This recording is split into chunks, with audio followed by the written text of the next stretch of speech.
Welcome to the podcast with your favorite cash flow guys, Mike and Blaine. Giving you the best advice while having a beer. When you're running a business, there are problems every day. Let Mike and Blaine help you out and guide your way. Cheers to the good times with Mike and Blaine for business, beer, and BS. Hey, it's Mike and Blaine. It's 167. 167 is the episode we're on, and I am Mike Mylan, also known as Cashflow Mike. That is my friend, my partner, Blaine Birch. Blaine, I got a new setup. What's up, my man? I know it's looking different, but it's looking really good. You got the fancy camera, the mic's in a different place. You're not leaning over and dodging and stuff. So that's awesome. It sounds terrific. Yeah, everything's going good. I mean, I told you it was an AI-based camera, right? AI, I mean, I can, here, I can do this, hold my hand up. It flashed at me. And look, it'll follow me. All I did was hold my hand up. It follows me. If I lean back, it zooms in. That's the awesome thing. I think I can turn it off now. There it is. Now turn it off. All you do is hold your hand up and it just does whatever hell you want it to. Seems very much like a security camera. I'm starting to wonder if you have an ankle bracelet on you haven't told me about or something. Yeah, maybe you're right. I mean, they need to track me around. But I got it. I got it because I want to start doing these videos where I'm standing up and talking, but I want to have it to where it's not weird, right? It's always hard to get in focus. It's always hard to, just get a video right. Yeah. So I'm going to try this one out. And it's not that expensive. They're like $200. It's called Insta360. It's like $200 for this thing. So it's like 4K. I know it's probably not 4K right now, but I can tell that I got more wrinkles, more freckles, more gray. I'll blur you out. I'll blur us both out a little bit. There you go. There you go. So what's going on with you, man? What's up? Oh man, I've just been sprinting this entire week, and now it's kind of fun to just sit down and go, oh man, yeah, Thursday afternoon, we can sit down, we can chat, we can have a beer.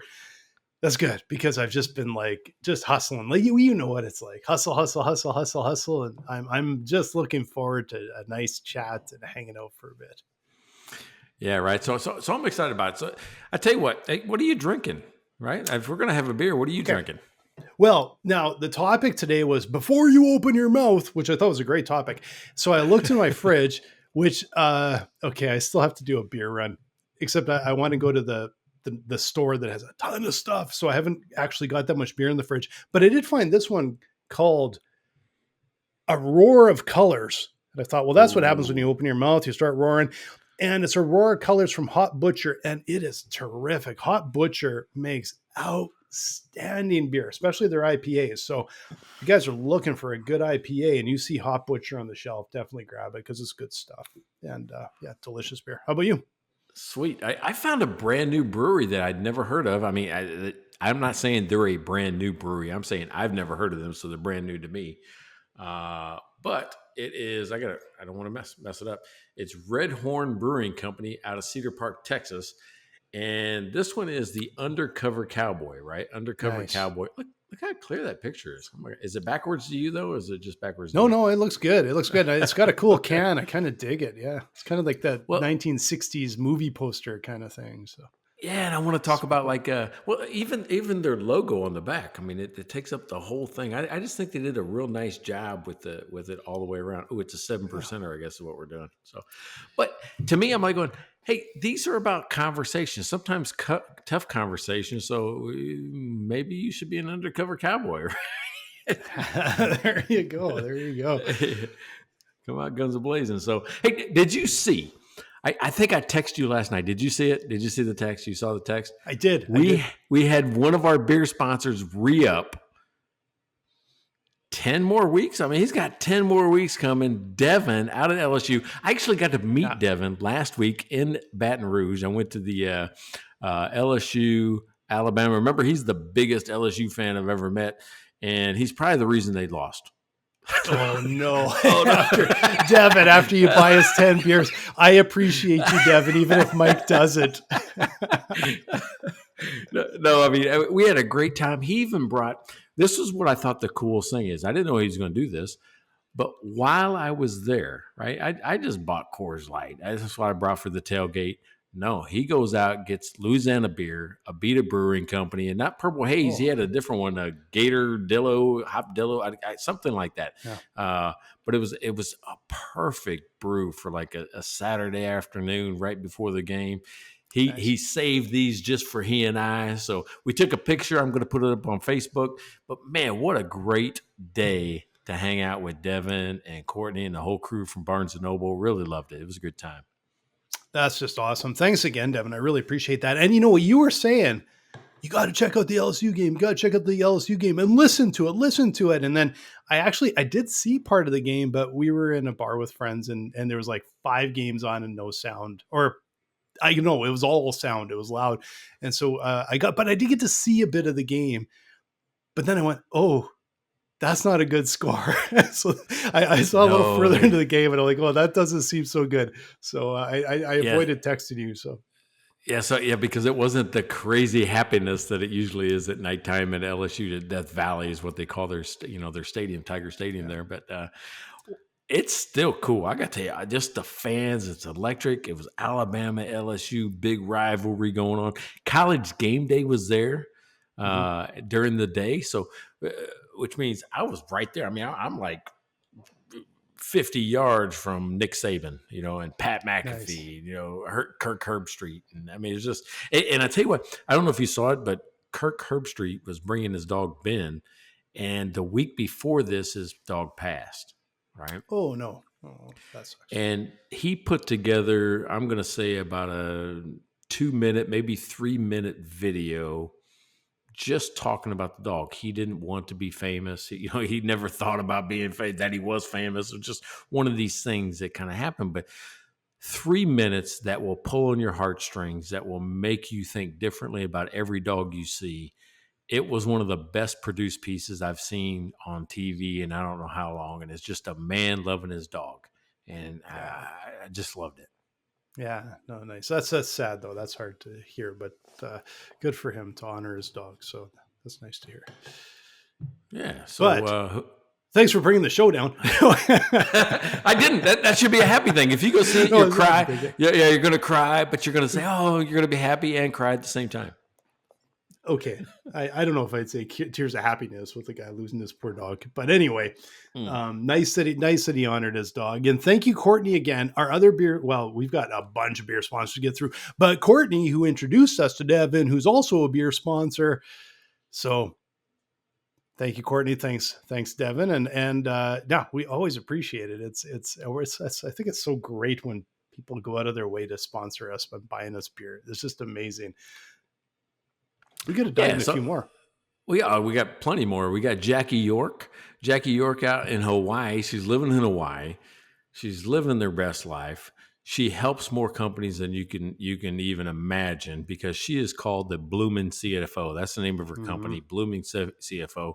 She actually produces and makes more cash, and especially in the landscape type business, nursery type business. I even think she does some cannabis companies a little bit. So anything along that line, if that's what you're doing, you got to contact Jackie York over at Blooming CFO, because she's going to put more cash in your pocket than that you'll realize you could put in your pocket. So go check her out.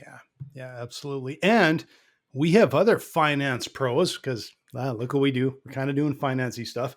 Larry Weinstein, Cashflow Cowboy out of Houston. If you own a business and need a little help getting control of your cash flow, go talk with Larry, best CPA out of Houston, Larry Weinstein. Yeah, and I'll talk about Neighbor Pat, because guess what we're doing tomorrow night in the neighborhood? Oh, you're playing bags and we're and playing you're bags. Brag about it after if you win. Pat, we're gonna play bags. I'm pulling for you, Pat. I'm pulling for you. Don't be rooting for him yet. I mean, it'll be like rooting for LSU against Alabama. You're just making friends all over the place. Well, I appreciate all of you guys, even if Mike doesn't. It's so funny. And speaking of other people we don't appreciate, the other Mike Milan.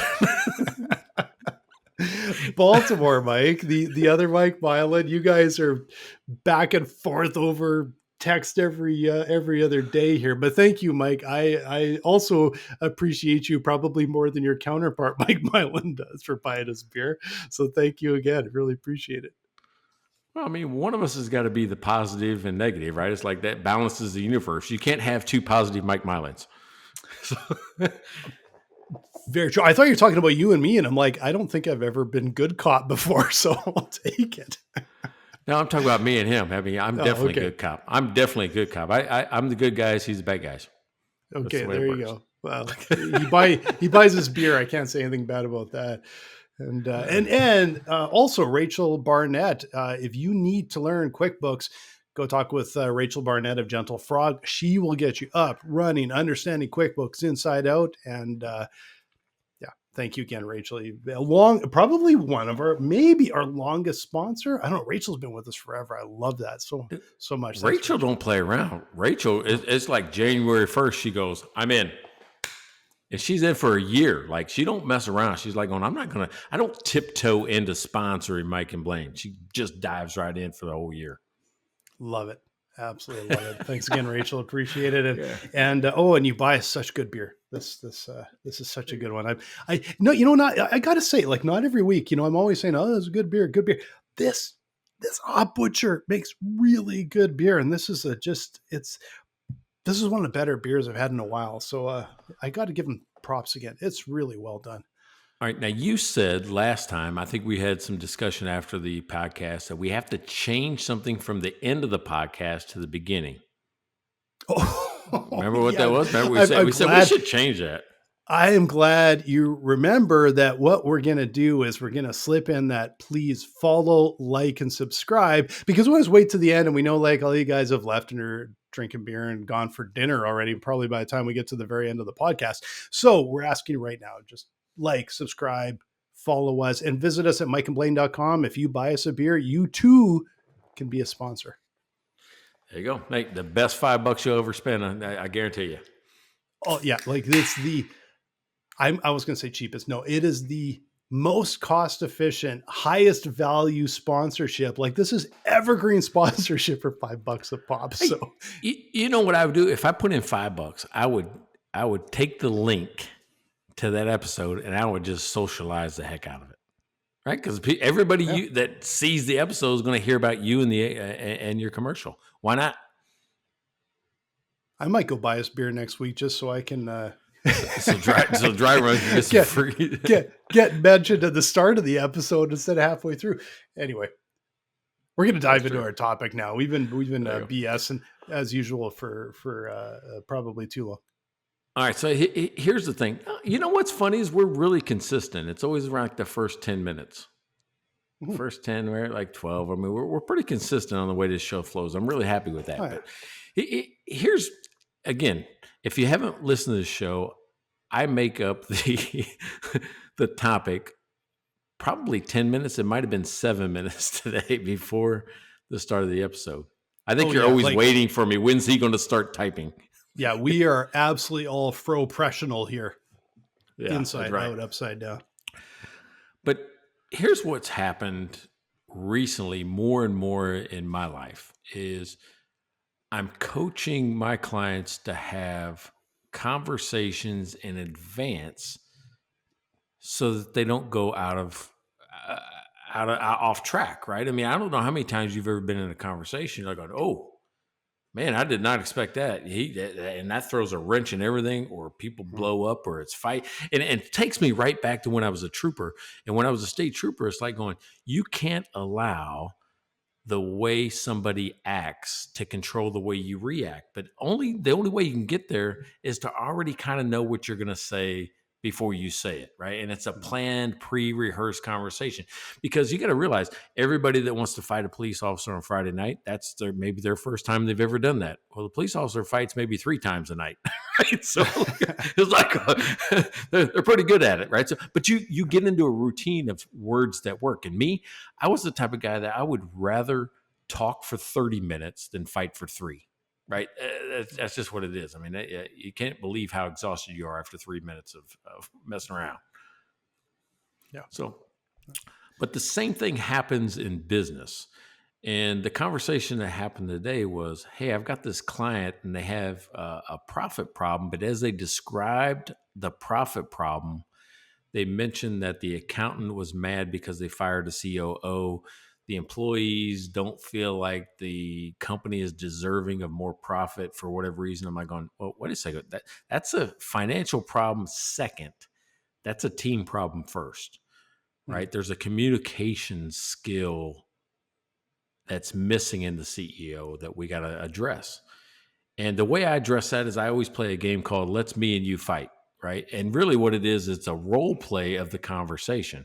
You got to realize as management, you don't have to do anything instantly unless it's to save a life or it's a health and safety type problem. Take a beat, take a step back, think through how this thing plays out and plan out the conversation and what if they say this, what if they do that? Because sometimes you'll think about the exact right words that navigate the conversation, right? I think that's the terms I'm looking for. What do you think? Oh, I 1,000% agree, and I know, and it's not like I'm saying I'm the best at not jumping in now, but I'm much more likely to take that breath, take that pause, strategize a little bit, calm the hell down sometimes before I go in. And it's because hard lessons learned by going when I was younger, especially going in with guns a blazing right off the hop. And if you're not prepared, first of all,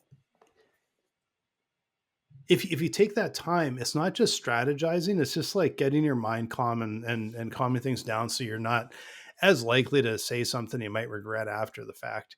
But the big part is going in with a bit of a plan. That's really important. Like I gotta say, like one of the first times I remember ever doing that, which was probably different than my mentality that tends to be just jump in and go by the seat of my pants, was my very first job, and the only job probably I pretty much ever had, was right after university. I worked in a design studio for a couple of years, and I went in one Friday and I asked for a raise. I don't even know if I deserved one. At the time, I figured I really deserved one, but looking back, I don't really know if I did or not. But my boss said, let's talk about it on Monday. And so I went home and I bought 2 books on the weekend. What they don't teach you about in Harvard Business School about negotiation. I can't remember the exact title, something about that. And the other one was just a straight up book from Harvard Business School on negotiation. I bought both sides. I'm like, this one's from Harvard and this is what they don't teach you in Harvard. And I read them back to back over the weekend and I came up with my plan. And then I walked in and acted like no prep or whatever, but I was prepared. And it was one of the first times I went through a negotiation. And now a lot of those things are just ingrained and they just sort of happen.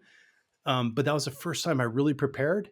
And it was a really good lesson because, like I said, too often I was from the seat of my pants, and probably still a little too often today, but I'm a lot better at prepping first. Hey, I tell you what, it is a skill, and it's a skill that, just like anything else, I mean, you become really good at. And, there's levels of skill from, I think we've talked about this before, unconscious incompetence, which means I don't even know what I don't know, to unconscious competent, which means I'm doing it and I don't even realize I'm doing it. It's that. So, and you're right. The more you do it, but I always think that before I go into a tough conversation, I play it out. Matter of fact, I mean, Courtney will tell you that she'll see me in the chair watching TV and my hands will move like this. She goes, who are you talking to? and I'm talking to me, but I'm talking through a conversation, like on how would this play out? How do I think Blaine would respond if I said this, right? How do I think, and then I war game, and that's really what I'm doing is creating a decision tree, which is if I say this, he's got 4 different things he could probably say. Yeah. How would I respond after that? And I'm telling you, that simple exercise, it may take you 10, 15 minutes for a really tough conversation to war game it out. Mhm. But when you go in, you already kind of know. It's like a rehearsed play, right? It's no longer an emotional reaction. It's a, hey, I've got it. I've thought through it. This is a more managerial executive response rather than a childish. I'm gonna say childish, right? Childish response. Yeah. There's and I think for CF like CEOs, business owners, especially like this it applies to everybody, but we're talking from a business perspective here.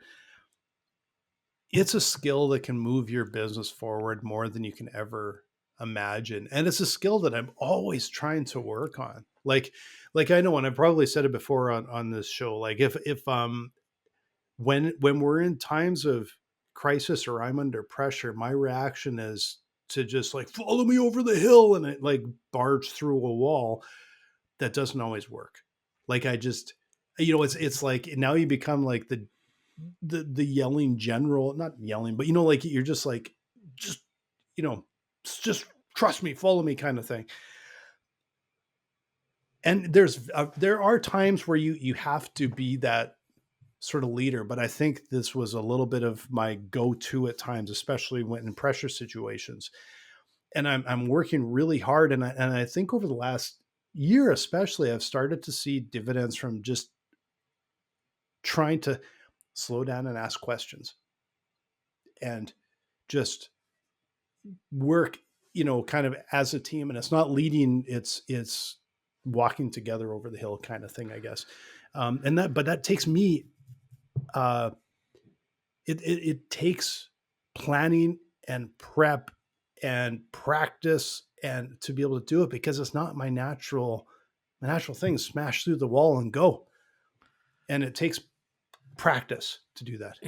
It's funny. I mean, you're really talking about rehearsals, and that made me think. You said two things, and I went right to one of my all-time favorite movies. You said general, charging the hill, those type of things, and you said practice, rehearsals. And I don't know if you've ever seen it. It's an old movie. It's like from the '60s, right? I think it's like '67 or something like that. This thing was built or filmed. Uh, and some of the people we know, like Charles Bronson and Telly Savalas. I mean, there's some well-known characters in this thing. Dirty Dozen.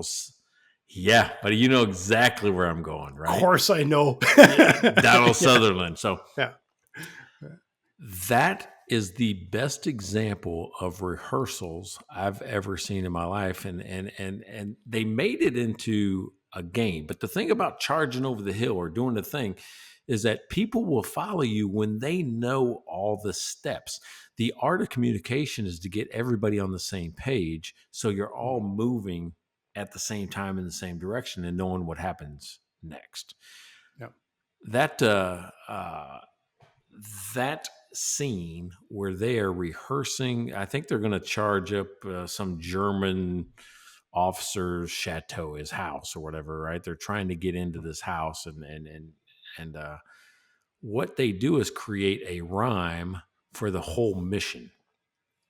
And let's see if I can give me 2 seconds. I'll find the rhyme, and if it helps, I'll put it on Facebook if they'll let me. I don't know what Facebook will let you do with stuff like that, but the rhyme is amazing how everybody just recites step after step after step. And it doesn't matter if you're involved with it or not, you know what the other people around you are supposed to be doing.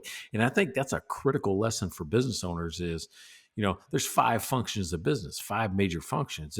It's operations or product or service or whatever you're delivering. You got sales, marketing, HR, and finance. Beyond that, there's 5 different things.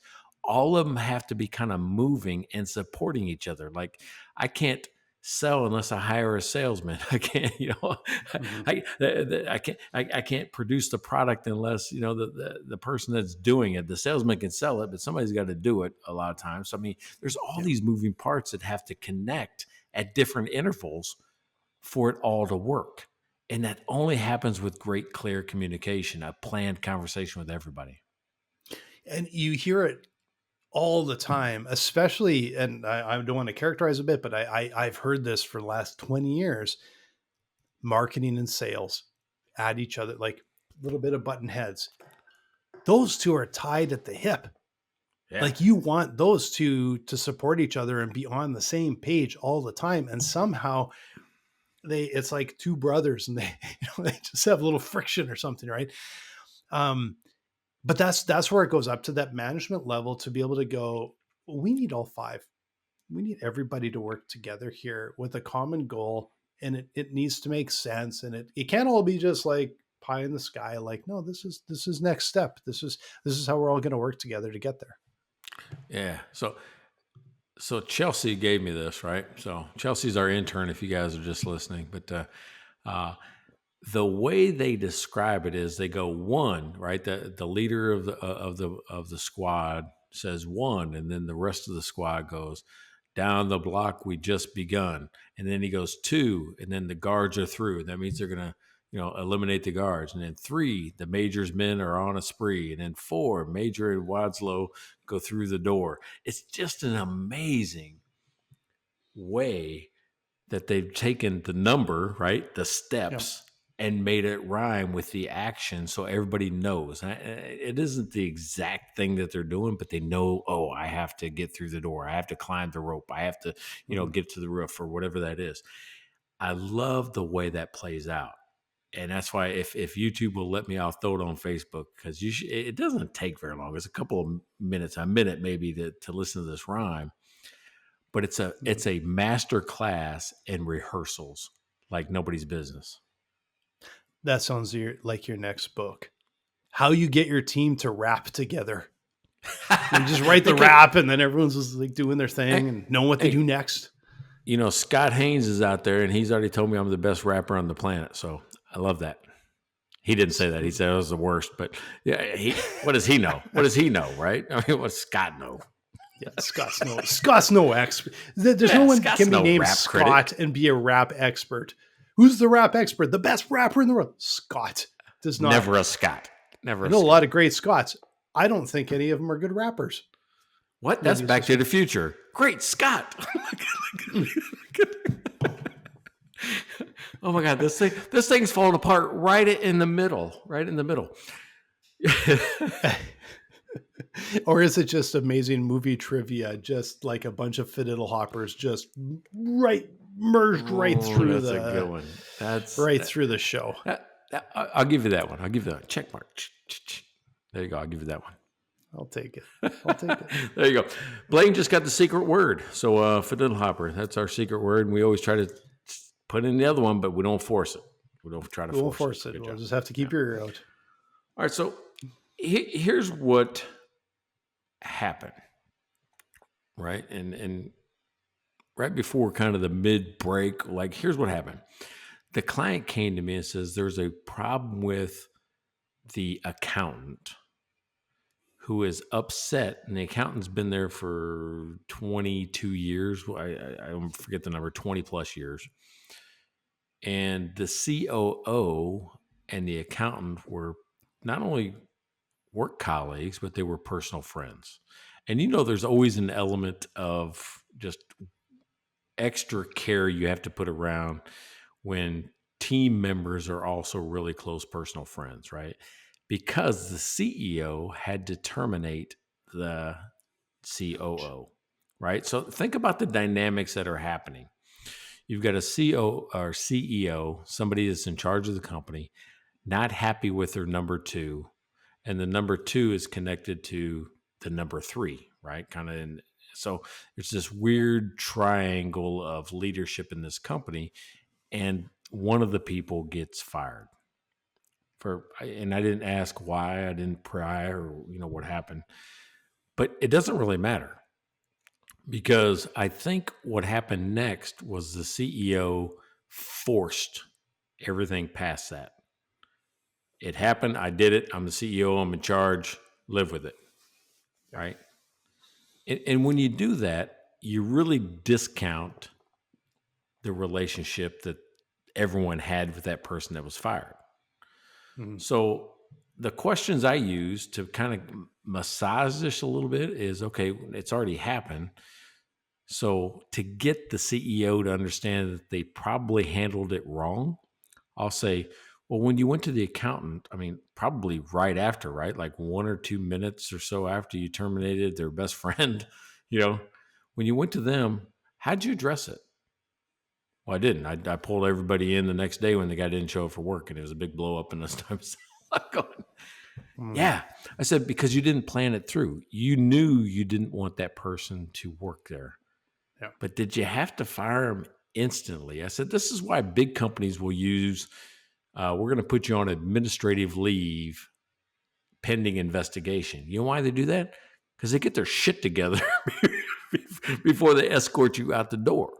They Yeah. know the communication plan. They know what's going to happen next. They know who's going to take over the jobs and the responsibilities. They are planning for your departure before they terminate you. Yeah. Yeah. I said, you did none of that. You reacted to something the person did that you thought was instantaneous, even though no life or no health or no safety was, what's that word? Impaired, or, nobody was going to get hurt by this thing.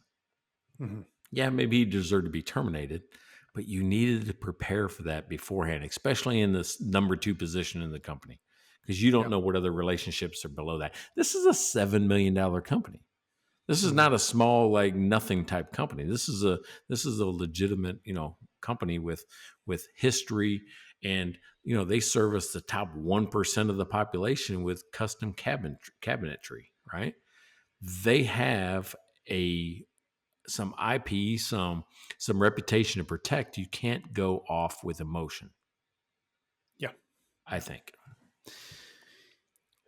Yeah. And there's like, I see there's two sides to the coin there, because the larger businesses, I think, can absorb, maybe they can't, maybe I'm completely wrong, but I feel like they can hang on a little longer. I think in a smallish, mediumish business, um,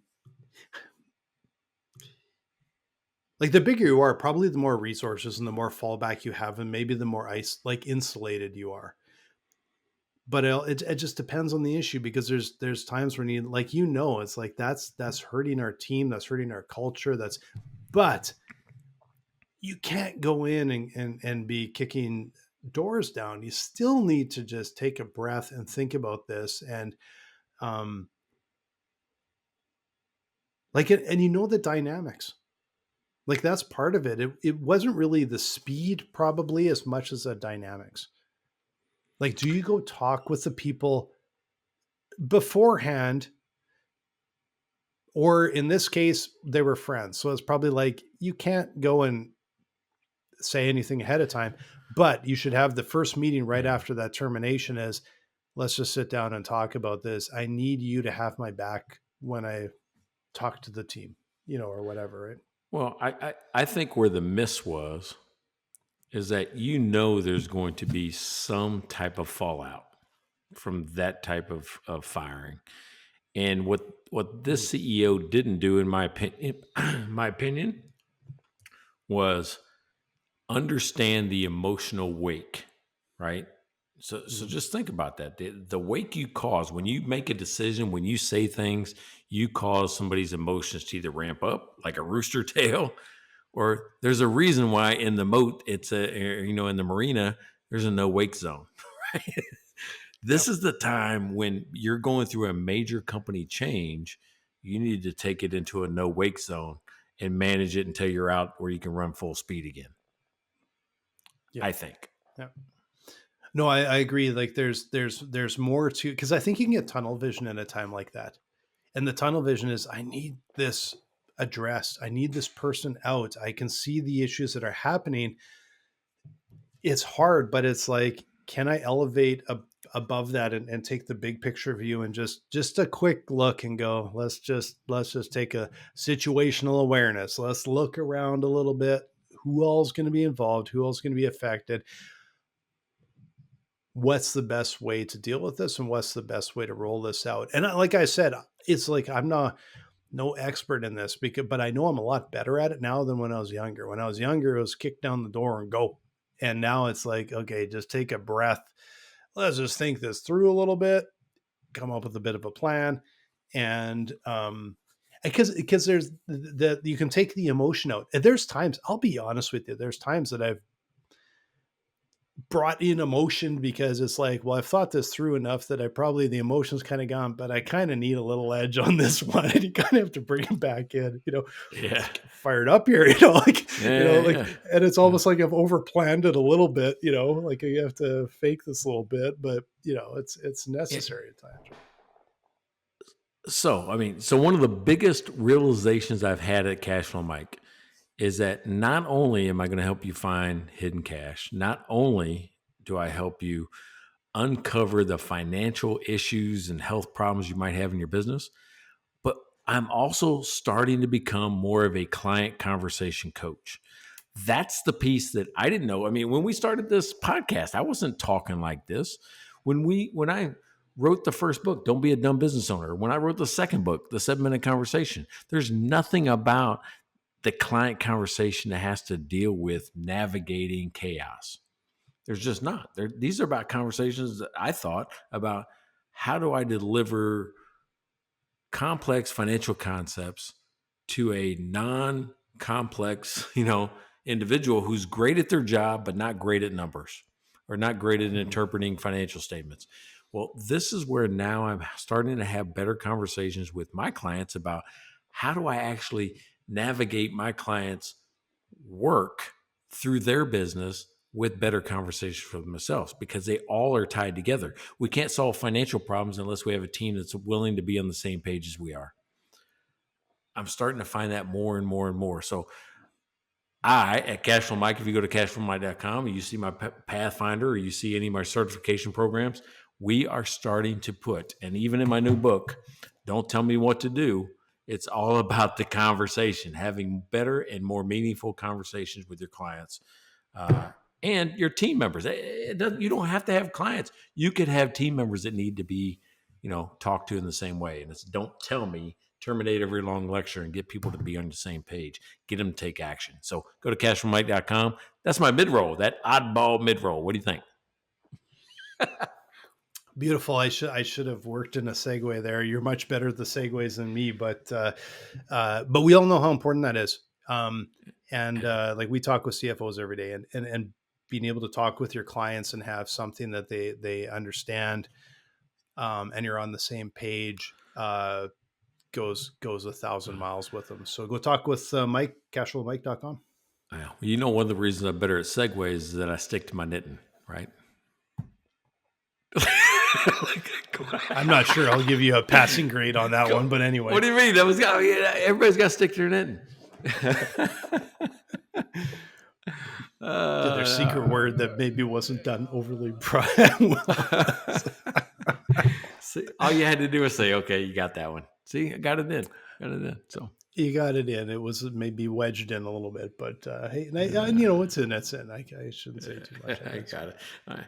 So let's go back to this thing. I mean, I see a theme kind of developing. What we're talking about is, I said in the very, very beginning of the show, you said take a beat. I mean, all these type of things where, as a trooper, they taught us, don't let the other person's actions control the way you react. Now, this is while you're in the heat of the battle. This isn't pre-planning. This is, we're talking. How do you think you would advise a business owner now who's in a tough conversation that he's starting to feel it, right? His anger is starting to get bigger. He's like going, I just want to act. What do you think? What's the best advice you can give him? Well, like I do think like it's I started going back and reiterating what we've talked about, but I've been there before. Like, and I'm going to bring up an example here. Like I've probably on the show, it's been probably a while since I talked about this, but one of our first sort of big clients, when in my creative agency years ago, we had to fire. And I'm not sure I wasn't a little bit like, I could have handled it probably better or been less frustrated and angry about it and maybe a little bit more strategic. But the only way you do that is to sit down and actually think about it, and come up with a bit of a plan. To be honest with these guys, I don't think it would have gone anywhere. But I think I would have felt a little bit better being able to go in and really present a rational argument and try and keep it, in the logic space rather than the emotion space, because it's probably not the place to have a kind of emotion, right? Yeah, that's what I'm thinking is that what are some, tips like on you're starting to get heated, you don't feel like logic is exactly there, right? So, I mean, because there's a point in time where they say something, you say something, and even if what you say is logical, they're not receiving it that way. Is there a phrase maybe you've used in the past where you're like, oh, this is how I break contact, or this is how I redirect the conversation? Is there something like that? I'm sure maybe you have something in mind. I think with me, even some of the tough conversations we've had, like if I think back over the last, a couple of years, some of the tough conversations I've had, I don't remember them getting heated. They got freaking uncomfortable. Probably for the other people. Somehow I must have thicker skin than I used to. I just don't get that uncomfortable. I'm just like, well, this is what it is. But keeping it on some really focused points on these are the issues. And I always feel better afterwards walking out if I feel like I've got the point across. Not that I've yelled at anyone, that I've got the point across that this is the issue. This is the issue. This is the issue. And I want to make sure that I walk out and I always feel better thinking like, I didn't lose my temper or anything, but I really feel like I was very clear on what the issues were here or there. And it may have been incredibly uncomfortable for them, but it's hard for them, I think, to necessarily debate what I said because we stuck to the facts, See, that's really great advice because that's part of what I think as well, which is if I'm in a position where I have to correct behavior, the conversation that I want to have is all about behavior.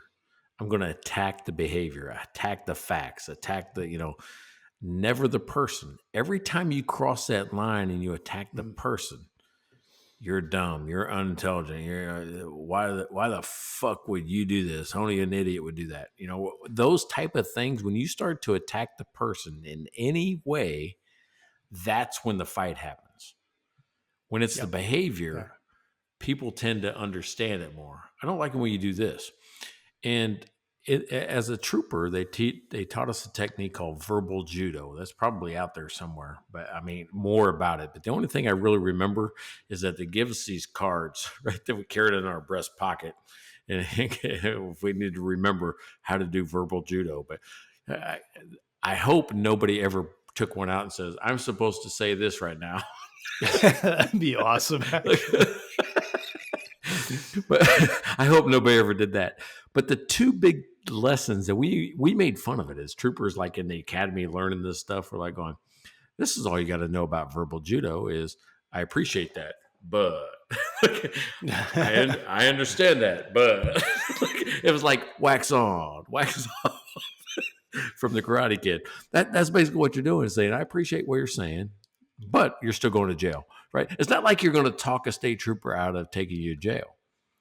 The only thing state trooper can do is get you to hopefully agree to the action. Right? That's it. Yeah, that's it. Okay. I will say, because I'm going to dive into this because this is where I think you have to be very sticking with the facts and the logic is really critical. And I kind of going back to that first client that we fired.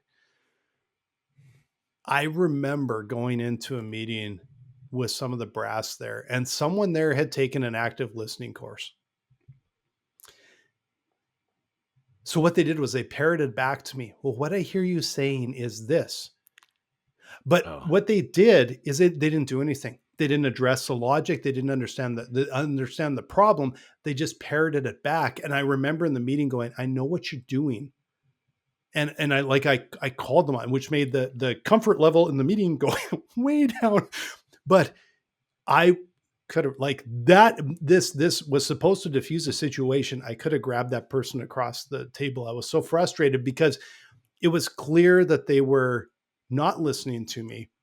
They were using this active listening technique, and it just infuriated me because it didn't make me feel heard because he didn't understand what I was saying.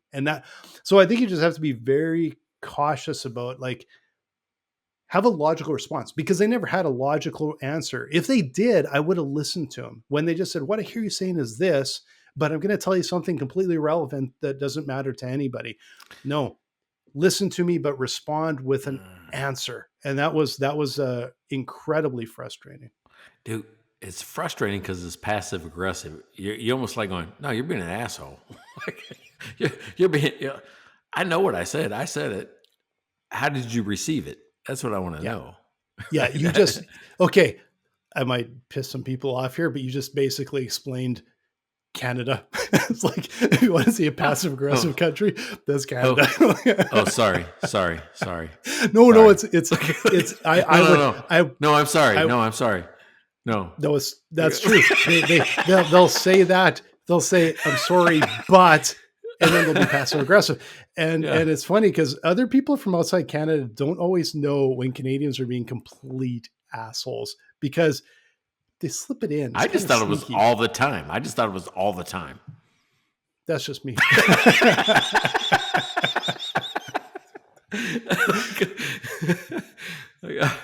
This is just how it is. Yeah, just how it is.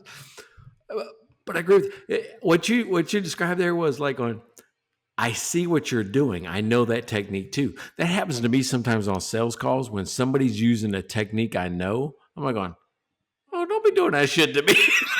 Oh, yeah. Like the Sandler sales system. When somebody starts down like what's that called? I don't even remember what it is, but like agenda, time, others, obviously, and whatever it is. There's a thing that people do in a certain order. I'm like going, yeah. Oh, that's bullshit. He's trying to do Sandler to me right now. Let's skip it. I'm the guy that can make the decision. Here's the budget. All these things that they're looking for in this weird little script. Show me the shit. That's where the asshole comes out too, because it's like, exactly. It's like, I know what you're doing. I don't like it. And I'm going to be a bit of a pain in the ass now. And I can't help it. Like whether it's someone in a store that goes into the whole sales thing, I know. And it's like in my head, I don't say it out loud, but I have before, to be honest, but no, I know what you're doing. It just drives me. Hey, and I want to make the differentiation. I've been preaching this whole hour about planned conversation and rehearsals and all that. That is not reading from a script. That is exactly. Right. This is a natural conversation that occurs. It's like this podcast. I have no freaking idea what you're going to say, but I don't come in here with, a planned script of what I'm going to say. Right. No, I agree with you. Like what's being prepared is not a script or a system. Being prepared is going, okay, what are my main points that I need to make sure that I get out in this meeting? Like, and some are non-negotiable and some are like, what do I need to make sure that I get across? And what might their objections be so that I know how to respond? But it's not going in and it's like, step 1, are you the decision maker in the organization? Like, no, like that is not where, like, no, I'll tell you what I'm going to do. Like, no, but it's again, it comes down to strategy and understanding the main points in the structure and what needs to be addressed. That's planning. You're never going to get that with a script, right? Like just a straight up, I'm following this system, right? Hey, and speaking of that, I had a conversation today.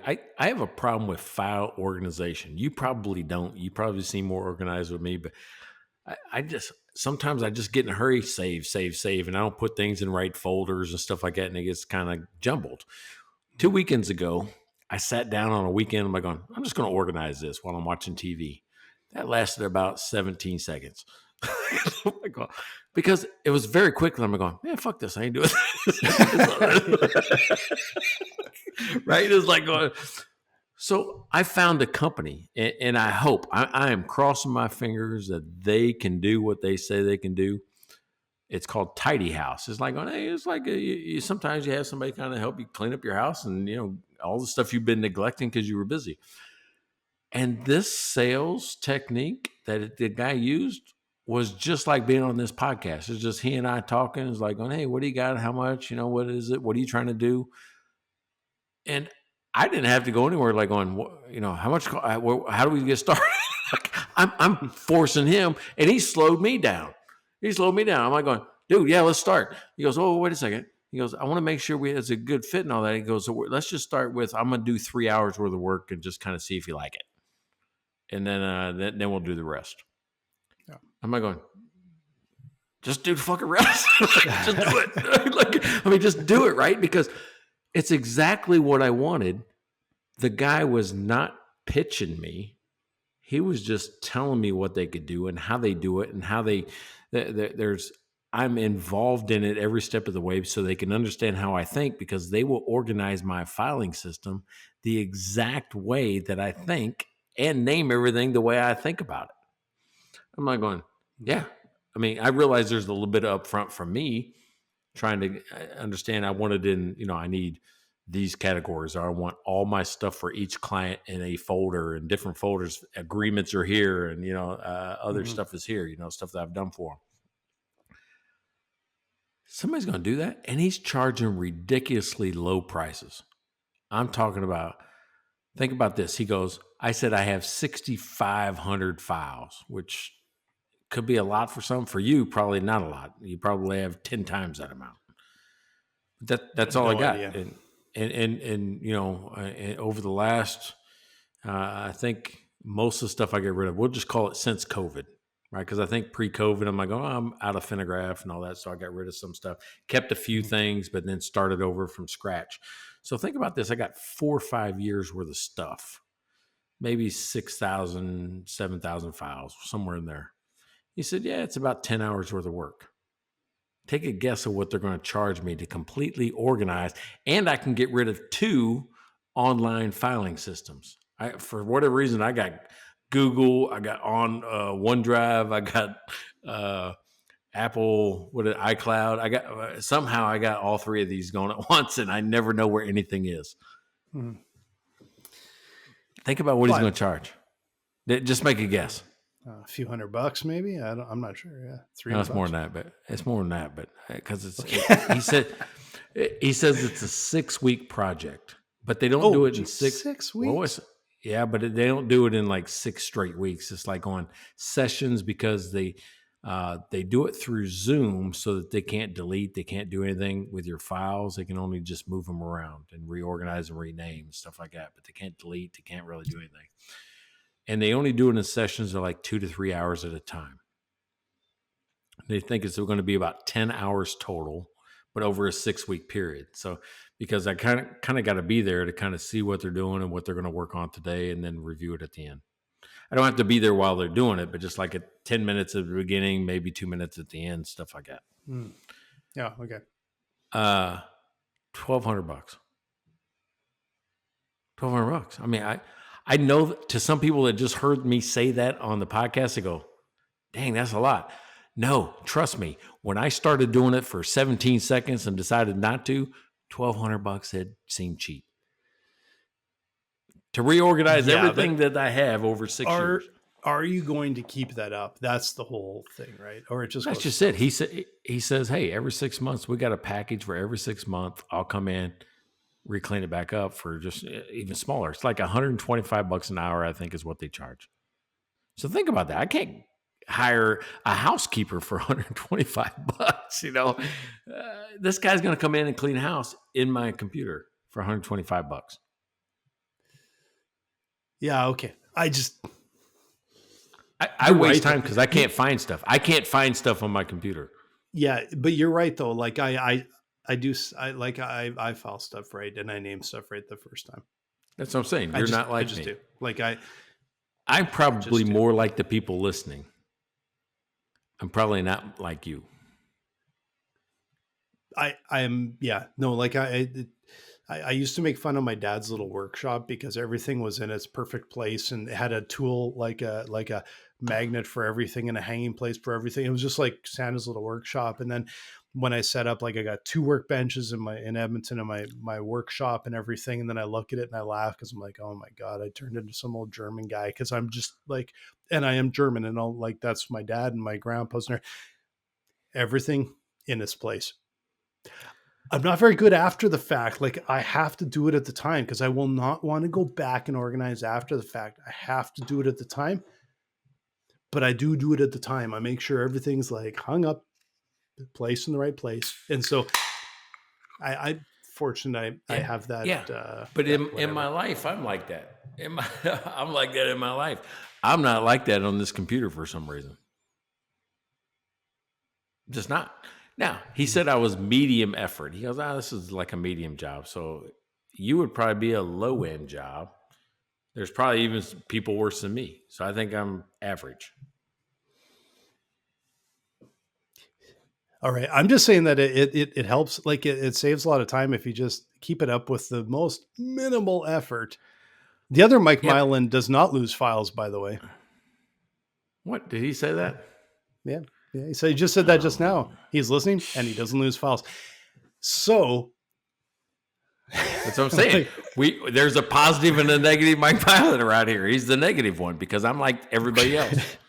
no, he's like he just says garbage in, garbage out. And it's true. Like I keep kind of keep my shit straight. Like I'm not like I'm not obsessive about it. I do the bare minimum, but I do just name my files and put in the right place because I get so frustrated when I need something and I can't find it. So I do kind of keep on top of that stuff. So and I know not everybody does. I get that. I'll give him that. He is better at organizing digital files than I am. I'll give him that. I'm terrible at it.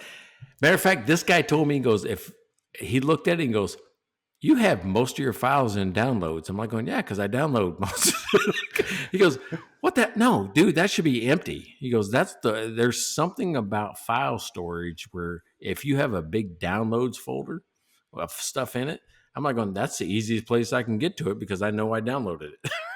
So he was like going, no, yeah, we got to clean it up. You don't want anything there. I'm like going, oh. And then there's something about the documents folder he talks about, and I missed it, but now I got to go look up what it means. There's something about using the documents folder that's different inside the computer than it is in regular storage. I don't know if it takes up more space or it takes out. There's something about documents folder that is different. It's like a whole different app that runs in the background of the computer in the iOS system, that documents folder, that he wants to eliminate or minimize the use of it. Yeah, that guy's not getting anywhere near my computer because I'll never find anything again. Because I know where I know where I put stuff. I know what I do with it. I put it in the right place, and if it actually got all moved around, it would like I would lose my mind. Like it would drive me nuts. I think that's what he's trying to do, is drive me nuts. I'm going to pay to be driven nuts. I'm going to do it, right? Because I'm like going, it doesn't work for me now. I got to figure out something else, and I want somebody to help. I can learn a system. Apparently, I'm not good at sitting down and creating it. I can probably manage a system after it's already there. File storage, I'm talking about. Nothing else. This is a major amount of bullshit we're doing right now. Tons. Yeah. So, hey, let's wrap it up. Let's wrap it up. So, you've been listening to what I think is a very powerful conversation on having a planned conversation and not ending in a real weird thing like we just did. With your customers, with your clients, make sure that nothing you do has to be done immediately unless it's to save a life or to keep somebody safe. Take a beat, think through it, really look at the whole situation and come up with what you're going to do next if things go bad. What'd you learn? I learned that I am getting a little mesmerized by your camera because it's like you're and you're out, and you're kind You're of seasick. like, Dude, I keep turning that. I keep turning it on. All right, so it's a new camera, and I keep turning it off. It's like going, no, dude, I'm AI in it. I'm your personal film director. Yeah, it's like Chelsea's in there, just in, out, move left, right. What's that ludicrous song? When I move, you move, just like that. When I move, you move, just like that. Yeah, God, I can't turn it off. I keep trying to turn it off, and it just there's some gesture I make with my hands. Look, I turned it off. No, that's okay. That's okay. But you talk with your hands, and it starts going again. You know what I need to turn off? The hand gesture thing. Whatever it's reading on that. I'm like going, yeah, I use way too many hand things. You don't know what it means. So, I think you're right. Yeah. You talk with your hands and it knows it, and it's all over the place. So it's kind of neat, but it's also a little weird to be honest. It's like zooms way in on you every once in a while. Like, okay, it should be more. It should be more deliberate. Don't look at a hand gesture unless it's up there for like 3 seconds. 1001, 1002, and it has to be. Yeah, there's something weird about it, but I'll figure it out. Hey, you've been listening to Mike and Blaine. I'm Mike Milan, that's Blaine Birch. This is episode number 167. You could be a beer sponsor. You can do what? Like, follow, subscribe, and mikeandblaine.com. Buy us a beer, and you can, and like Mike said, you can be a beer sponsor. We'll talk with you about you for $5. It's the best value you'll ever see. Evergreen content. Yeah, mikeandblaine.com. And if your name's Mike Milan, I'll definitely talk about you. Check out their website at mikeandblaine.com. Then subscribe to the podcast and buy these guys a beer.